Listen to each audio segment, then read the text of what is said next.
Hey everybody, before we get started, I just wanted to say if you enjoy our content and want to stay up to date with our videos, hit the subscribe button. It really helps the channel. Thanks. So, on to the video.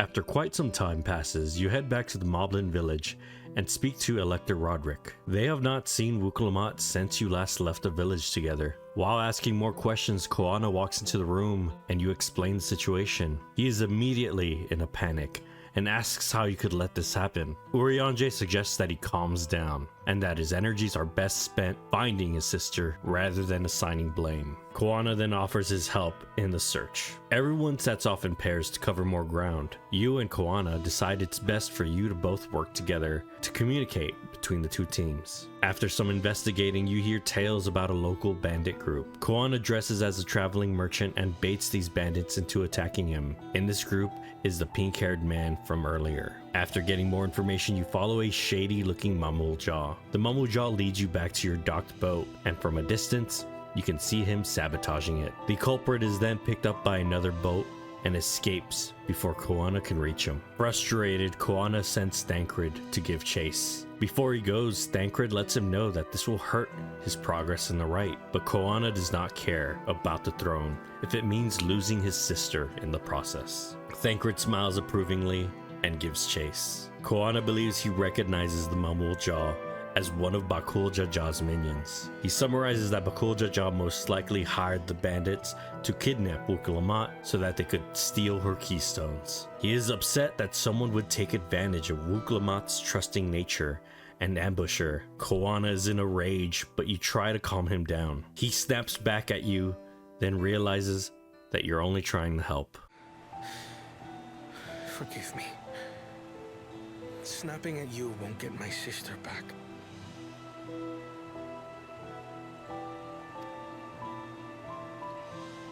I'm afraid I've always been like this when it comes to Lamachi.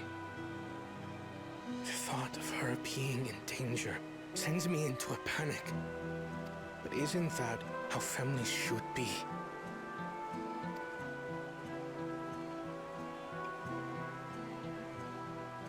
These days, Turali Mikote live however they please. But the clan into which I was born kept to the nomadic traditions of our ancestors.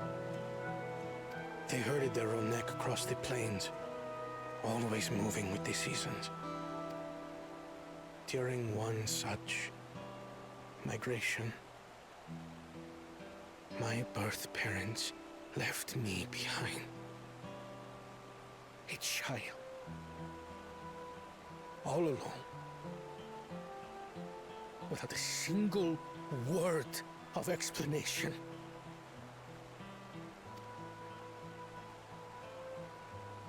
A chance encounter with a kind Pelu merchant was the only reason I survived. Taking pity on me, he taught me his trade that I might fend for myself. I became a stallkeeper in Tuliyolal's market. And that is where the Dawn servant found and adopted me. I had already been in the palace some time when Lamachi came to join us. Like me, she had been cast aside by her parents. I knew the pain of solitude and wanted to spare her that suffering. As this tiny child's new brother, I swore I would always be there for her. After spilling his heart, Koana wants to follow, but he realizes your boat has been sabotaged. You gather the rest of the party and update them on the situation. Then plans are made to fix the boat. After fixing the boat, you meet up with Thancred, who has found Wuk Lamat. She's up ahead, being held hostage by Bakul Jaja. He successfully steals Wuk Lamat's third keystone. Bakul Jaja begins to taunt the third promise until he's shot at by Koana. The party rushes Bakul Jaja and successfully free Wuk Lamat from his clutches. After making sure she's okay, the party prepares to face Bakul Jaja, who at this time is going into a frenzied rage. He is about to attack until he is stopped by his other half, mentioning that they got what they wanted, that if they fall here, they would be failing their siblings, and it would be all for nothing. He then casts a spell blinding the party and escapes. The party then heads back to camp to check up on Wuk Lamat. She is upset she wasn't more careful and lost the keystone, but thankful everyone saved her. After discussing what information they gathered from saving Wuk Lamat, it is summarized that Zoral Jaw's companion, put Bakul Jaja up to the kidnapping. Koana vows to find out the truth, questioning his brother's commitment to the family. Then the two parties separate and make their way to the land of the giants. When we arrive, Wuk Lamat is surprised to see the giants, as she's only ever seen them in photos. Arenvel mentions they rarely travel to the lowlands, and that they're pledged to a solemn duty of watching over the prison holding the sky ruin, Valagarmanda. Valagarmanda is a Tural Vidral, a creature that lives for many years, eventually waking up to strange powers. Many years ago, Galul Jaja and his companions fought the beast and imprisoned it in a block of magical ice. Alphino realizes the tablets mention this location twice, so it is most likely they are to face 2 feats in this location. You head inside the prison to find the giant elector. You get a good look at the frozen sky ruin, and you learn from a local giant that Valagarmanda has been imprisoned for 80 years, and with each passing year, its prison grows weaker. Setting aside future problems, the giant knows why you're here. He was instructed by the elector that the first feat is to find him somewhere in the giant homeland. After gathering information, you are led to a giant grave site. Located in the area is another giant assigned by the elector. His task is to give you a lesson on giant culture. The giants, or their other name, the Yakui, do not believe physical death to be the end. They believe that being forgotten is when life truly ends. Their grave sites have no bodies, only names. Even those that still live have their own grave sites, so that time will remember them. Further in, you meet another giant who is to chronicle the Yakui's history. Many years ago, the giants controlled much of the southern continent, but when they attempted to expand north to conquer and ensure peace for their people, many of them fell ill to disease. The empire collapsed and the giants returned to their homeland in Urkopacha, realizing much too late that the peace they sought was always there, in their birth home. The giant then lets you know where the elect is waiting, on top of the nearby mountain, Worker Zormer. Before you make your way up, you're approached by a group of hostile giants. It seems that these are giants who hold on to the old ways, the way of conquerors. They claim they do not grovel at the feet of Galul Jaja, and one day they will restore their position as Tural's overlords. They plan to kill Wuk Lamat, but are interrupted by a flying creature. The creature attacks one of the giant's companions. Wuk Lamat defends the giant, and the rest of your party drives off the creature. The giant leader is confused why Wuk Lamat would help. She simply says her feet just started moving without thinking. She also tells him it would sadden her if they perished without her able to learn more about them. The giant leader says this changes nothing, and Wuk Lamat welcomes them to try and take her life. But she believes they should be more concerned about their injured companion. The giant leader heads to his companion, and the party makes their way to the top of Worker Zormer. At the top you meet Gerfeller, the giant elector. After being tested by the giant through battle, he reintroduces himself to the party. Wuk Lamat comments on his size, and the giant explains that after the spread of the disease, it was now rare for Yakui of his stature to be born, as it used to be the norm. You also learn that the legends of the Golden City originated with Yakui. Prior to invading the north, the giants would have dreams of this golden city. They described it as a place with no war or famine, a place of eternal happiness. The giants gathered all those under their control and had them scour the lands for the Golden City, thus spreading the legend to the other races. Koana and his team arrive a few moments later, and his team is tested as well. Wuk Lamat and Koana both receive their keystones. Afterwards, Koana asks the Elder Giant a question on his mind. He understood that all the steps of this feat had significance to giant culture, so he asks what this mountaintop means to the Yakui. The giant explains that every elder is enshrined on the sacred ground. Alongside them are the shrines of the heroes who stood against Valagarmanda. Zoral Jaw steps out from the central shrine. The giant's story confirms his suspicions on all the shrines. It looks like Zoral Jaw arrived here quite some time ago and already received his keystone. Zoral Jaw arrives from the bottom of the mountain a few moments later, feigning relief that Wuk Lamat is in good health. She threatens to punish him for planning the kidnapping here and now. but is stopped by the giant elder, telling them to mind their manners in this sacred place or he will make them leave. Wuk Lamat apologizes. Then Zoral Ja asks the giant to show him his father's grave. Upon this monument are inscribed the names of those who sealed away the monstrous Valigarbanda, your fathers included. Gulul Jaja, Master of Resolve and Reason, Champion of Peace. Look at this one. Ketenram, Navigator of Uncharted Oceans.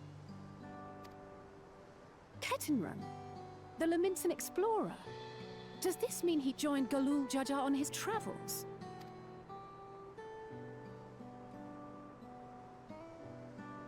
Kafkiwa, Seeker of the Unknown. How strange to see your name here. It was unheard of to build living sepulchres for those who were not Yokwi. But their great deed demanded recognition. Master of Resolve and Reason, Champion of Peace? Papa really did some amazing things. He carved his path with martial skill. Yet it was clever thinking which allowed him to trap Valigarmanda within its own ice magics. Martial skill and clever thinking. I can't compete with Zoralja's mastery of the Head of Resolve's techniques. And when it comes to knowledge, Kona's the one who most takes after the Head of Reason. Is there anything that I've gotten from Papa? Something I do better than the others?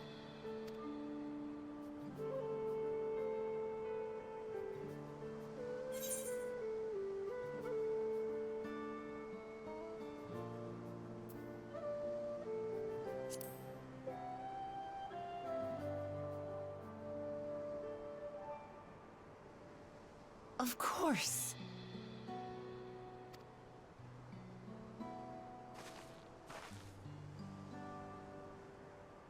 Papa's love for peace, for his people. That is what he's given me. And I'm fighting to preserve the peaceful Tural he built.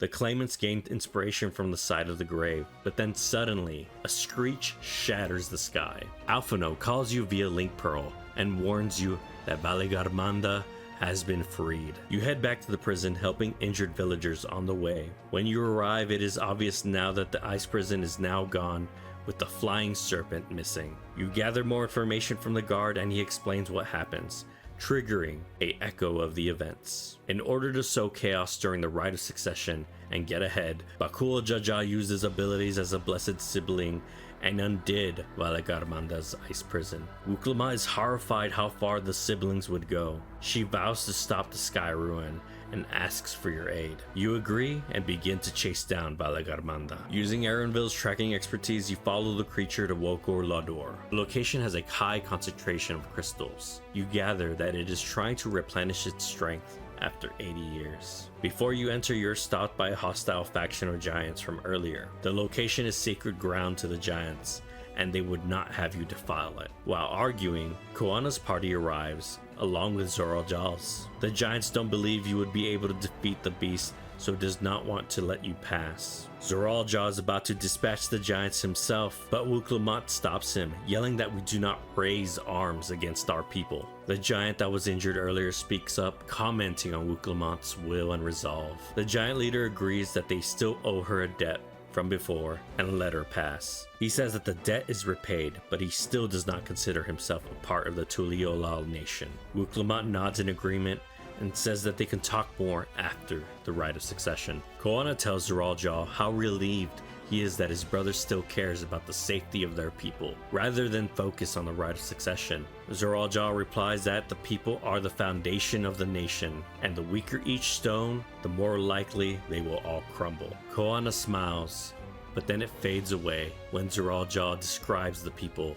as stepping stones. Wuk Lamat intervenes before the brothers can argue and gathers everyone to face the Sky Ruin. After an intense battle against the Sky Ruin, the party is victorious, doing what even the great Galul Jaja was unable to do. But Koana believes the beast was severely weakened by its imprisonment of 80 years. The promises all agree that they all still have more to go before they reach their father's level. Everyone then meets back up at the now empty prison. Before you can enter, you're stopped by the giant elector. Prior to the emergency, the second feat was to strengthen Valagarmanda's ice prison, but due to Bakul Jaja's meddling, that is now impossible. He awards the 3 promises at Keystone for their bravery in defeating the beast. Before you head to the next area, the party is stopped by the once hostile giant leader. He says he is again in Wuk Lamat's debt and asks what she needs for him to repay the favor. Wuk Lamat asks for more information about the dreams the Yaqui had